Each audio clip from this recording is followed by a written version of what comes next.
ஒரு அழகான கிராமம். அந்த கிராமத்தில் ஒரு பெரிய நிலச்சுவாந்தார். ஒரு பிச்சைக்காரன் அவர்கிட்ட, ஐயா பசிக்கிறதுயா, சாக போகிறேன் பசினால், எனக்கு சாப்பாட்டுக்கு வழி பண்ணிங்க, சாப்பாடு போடுங்கய்யா அப்படி கெஞ்சறான். உட்கார விவசாயி அப்பா கேட்குறாரு, ஏய் வேலை தெரியுமாடா, வேலை தெரிஞ்சால் சாப்பாடு, வேலை இல்லைன்னா ஓசியில் ஒன்றும் பிச்சை போட முடியாது போடா அப்படி சொல்லி எங்கேயாவது பிச்சை கிடைக்குவான்னு அவன் பாவம் அந்த கிராமத்தை இங்கே போயிட்டு இருக்கான். இதுக்கு நேர்ந்த ஆபத்தை பார்த்துட்டு ஐயோ காப்பாற்றுங்க வாங்க வாங்க கத்துறாரு. மக்கள்லாம் ஓடி வராங்க. பணக்கார மூஞ்சியை வெளியே போச்சு பாருங்க. ஒரு பாம்பு கழுத்தை சுற்றிடுத்து, ஐயோ காப்பாற்றலாம் கத்திருக்கான். பக்கம் வந்தவங்களாம் ஐயோ நம்மளால முடியாதுன்னு பயந்து ஓடுறாங்க. பாம்பை பார்த்துட்டு ஐயோன்னு பணக்காரர் கத்துறாரு.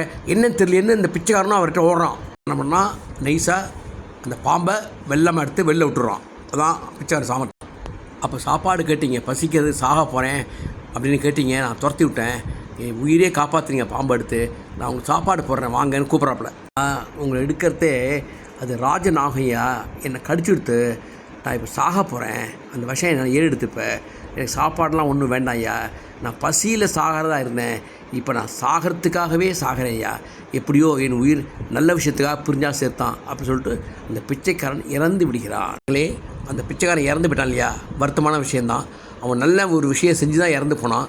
ஆனால் ஒரு பிச்சைக்காரனை வந்து நம்ம கேவலமாக நினச்சி நடத்தக்கூடாது. அவன் ஏன் அந்த நிலைக்கு மாறினான் அப்படிங்கிறது அவன் செய்த கர்மாவாக இருக்கலாம். ஆகையினால் யாருக்கும் முடிந்தால் உதவி செய்யுங்கள். அவனை துன்புறுத்தியோ அல்லது மனம் வருத்தப்படும்படி நடந்து கொள்ளாதீர்கள்.